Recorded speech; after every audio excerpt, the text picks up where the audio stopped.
ಶೇಷಾದ್ರಿಪುರಂನಲ್ಲಿ Canara bank ದರೋಡೆಗೆ ಯತ್ನ. ಬೆಂಗಳೂರು ನಗರದ ಶೇಷಾದ್ರಿಪುರಂ ಪ್ರದೇಶದಲ್ಲಿರುವ ಕೆನರಾ ಬ್ಯಾಂಕ್ ಶಾಖೆಯಲ್ಲಿ ದರೋಡೆಗೆ ಯತ್ನ ನಡೆದಿರುವ ಘಟನೆ ಆತಂಕ ಸೃಷ್ಟಿಸಿದೆ.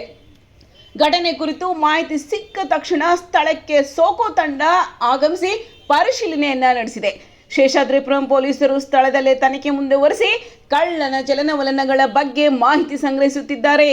ಬ್ಯಾಂಕ್ನ ಸಿಸಿಟಿವಿ ದೃಶ್ಯಾವಳಿಗಳನ್ನು ಪೊಲೀಸರು ವಶಕ್ಕೆ ಪಡೆದುಕೊಂಡಿದ್ದು ಆರೋಪಿ ಗುರುತು ಪತ್ತೆ ಹಚ್ಚಲು ಪರಿಶೀಲನೆ ನಡೆಸಲಾಗ್ತಾ ಇದೆ.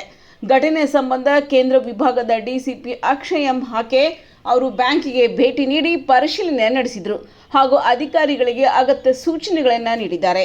ಘಟನೆಯಿಂದ ಬ್ಯಾಂಕ್ ಗ್ರಾಹಕರಲ್ಲಿ ಆತಂಕ ಮನೆ ಮಾಡಿದ್ದು ಅನೇಕ ಖಾತೆದಾರರು ಬ್ಯಾಂಕ್ ಬಳಿ ಬಂದು ಮಾಹಿತಿಯನ್ನು ವಿಚಾರಿಸಿದ್ದಾರೆ. ಪೊಲೀಸರು ಆರೋಪಿ ಪತ್ತೆಗೆ ಬಲೆ ಬೀಸಿದ್ದು ಶೀಘ್ರದಲ್ಲೇ ಬಂಧಿಸುವ ವಿಶ್ವಾಸವನ್ನು ವ್ಯಕ್ತಪಡಿಸಿದ್ದಾರೆ.